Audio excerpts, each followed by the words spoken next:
you will see certain teams that have a championship mindset. जैसे Correct. India में आपका Mumbai Indians is probably that, right?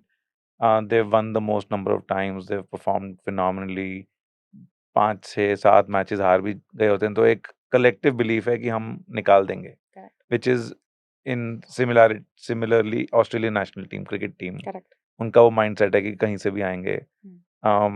Back in the day, Manchester United, when under Alex Ferguson, they had a philosophy कि कुछ भी हो जाए, कितने भी डाउन हो, जब तक मैच नहीं खत्म हुआ, Correct. तब तक हम जीत जाएंगे. Yeah. In these days, there's a club in Spain, Real Madrid, उनका माइंडसेट ये है कि हमने बस जीतना है. एक So टाइम पे रियाल का सिर्फ ये था, they would get the best athletes and they would just bench them. that's true, that's true. Yes. But somehow there's this collective Yes, psychology. yes. So even if I might have a different belief system as an athlete and might have some more self-doubt, I get into that system, Yes. and that system somehow promotes the fact कि हम जीतेंगे ही. Correct. तो ये कैसे, how does that, is there a different kind of work that needs to be done around that, or is just something which is evolved over a period of time? See, what you're talking here, it's pure synergy, right?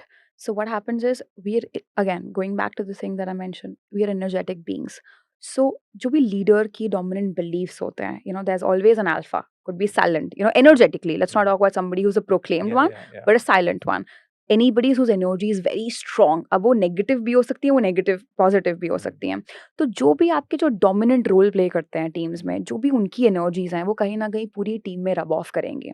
वहीं पे ऐसे 2-3 leaders होते हैं, silent leaders, again not somebody जिनको एक हमने role दिया है. साइलेंट लीडर्स की अगर एनर्जी है कि बिलीव्स है बहुत स्ट्रॉन्ग टीम को लेके, what, I know we have got this, हो जाएगा. And it is you will see in ऐसे सिचुएशंस में विनिंग एक बाय प्रोडक्ट है.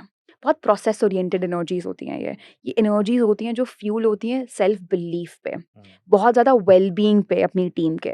हमेशा विनिंग तो उनको पता है कि एक बाय प्रोडक्ट है, जीत तो हम जाएंगे. अगर हम सिर्फ विनिंग को चेस करेंगे ना, तो हाई प्रेशर सिचुएशन में हम बहुत ज़्यादा we'll stumble upon, we'll fall, because pressure and winning तो साइमल्टेनियसली बहुत ज़्यादा हेवी हो जाता है हम पे.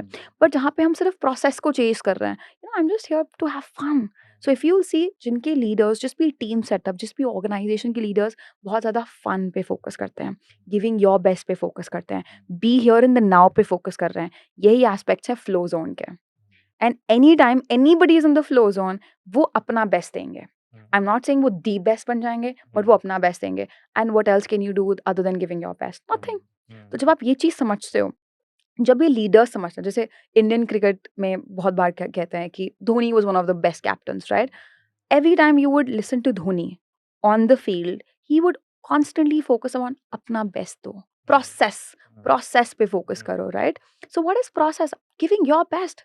अब प्रेशर सिचुएशन में अगर हम कॉन्स्टेंटली जीतना है, that's outcome. So there is just one intervention that we have, which is called controlling the controllables. So I explain it to my athletes in a very simple way. This is your palm, it's open, this is closed, right?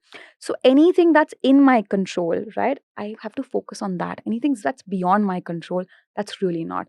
Where do you think winning is? Do you think it's in my control or it's beyond? Totally not in your control. That's it. So what is in my control? It's my 100%, right? मैं एक example देता हूँ which is going to hurt the sentiments of some people, but एक IPL की team है Lucknow super giants.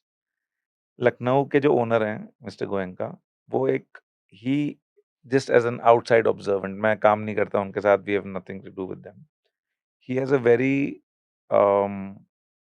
I would say borderline desperate energy towards winning.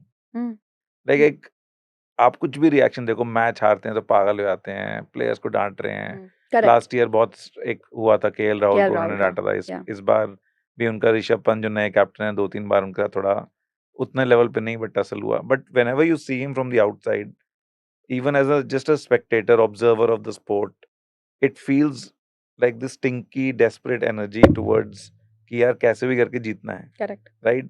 And I can only imagine that how that would be transmitting into the players. Correct. कि आपका जो owner है, जो दिन रात आपको देख रहा है, जो आपके basically who's paying the bills, right? He has that level of desperation, so to speak. Yes. Now on the other side, if you look at even Mrs. Ambani in Mumbai Indians, she would probably want to win more, right? But there is somehow that feeling of calmness in that team कि जीत तो हम जाएंगे, हम थोड़ा Yeah. अपने performance और fun element उन पे यस, प्रेशर बहुत ज़्यादा बहुत है, है। लखनऊ से बहुत ज़्यादा है, हुँ। राइट?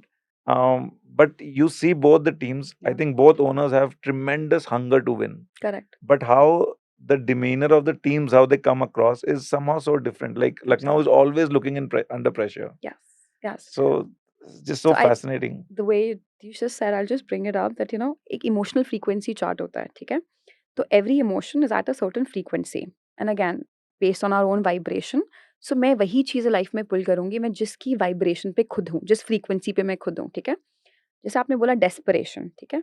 डेस्परेशन लास्ट डिज़ायर बहुत लो फ्रीक्वेंसी है, anger is like the lowest, guilt, shame it starts with guilt and shame 20-50 frequency पे है। धीरे-धीरे आप ऊपर जाते हो वहाँ पे डेस्परेशन आ जाती है। सबसे ऊपर जॉय, उससे नीचे लव, पीस। तो हम Buddha Buddha is basically actually a metaphor for bliss like state. मतलब आप मान लो एनी पर्सन जिसको टॉप फ्रीक्वेंसी पे जाना है, it's like a Buddha like state, you are just joyful, just at peace. तो अब क्या होता है जब हम लो फ्रीक्वेंसीज़ पे होते हैं, चीज़ें हमें मिलेंगी पर बहुत स्लो मिलती हैं। वहाँ पे ना जो वेव्स होती हैं, फ्रीक्वेंसीज़ होती है, बहुत स्लो होती हैं। ऊपर वाली फ्रीक्वेंसीज़ पे ना सब बहुत फास्ट होता है। I remember I was listening to somebody's interview and they said कि अ आप बहुत लोगों का जब भी आप उनका इंटरव्यू सुनोगे about the best time, similar patterns में बोलते हैं। But I remember Vidya Balan's interview randomly and she said कि व्हेन शी उसकी कुछ मूवीज़ बहुत अच्छा करने लग गई, she went won Padmashri also, she felt invincible because कुछ ही मोमेंट में सब कुछ होने लग गया। तो जब आप बहुत हाई वाइब्रेशन पे आते हो, एवरीथिंग बिकॉज़ जब magnets become so charged, everything starts happening for you very जल्दी। तो अगर कोई ओनर जो मान लो एक ओनर है एक आईपीएल टीम का, वो बहुत लो फ्रीक्वेंसी पे वाइब्रेट कर रहा है। उसको बहुत डिज़ायर है जीतने की, बहुत डेस्परेशन है, बट उसकी खुद की एनर्जी कहाँ पे है? लो। तो हम क्या क्या पॉसिबिलिटी है कि वो कुछ अपनी लाइफ में अट्रैक्ट कर सकता है? तो कहीं न कहीं एक आईपीएल की टीम का जीतना, उसकी ओनर की एनर्जी, हर एक एथलीट की एनर्जी, सबकी एनर्जी कम्यूल साथ में इकट्ठी होंगी, एक्यूमुलेट होंगी, तभी collective energy IPL trophy lift करती है। किसी एक के विन की बात नहीं है वो। Sometime it might look like कि एक इंसान ने ट्रॉफी इसकी वज़ह से जीत गए हम, but it's actually accumulated energy, right? तो एक ऐसा owner it's very hard for this person like him to win. वहीं पे कोई एक इंसान है, जैसे आपने बोला कि वो बहुत रिलैक्स लगता है, मान मान लो नीता अंबानी की, उससे ज़्यादा अंडरलाइंग फैक्टर है बिलीफ है। They have this belief, that we know we're gonna win. They really want to win and they don't want to lose as well. But जिसका belief ज़्यादा stronger है, जिस team का collective belief, they are the one who gonna actually pull it towards them. Because there's a law of resonance that work. You will only pull into your life whatever you're resonating at.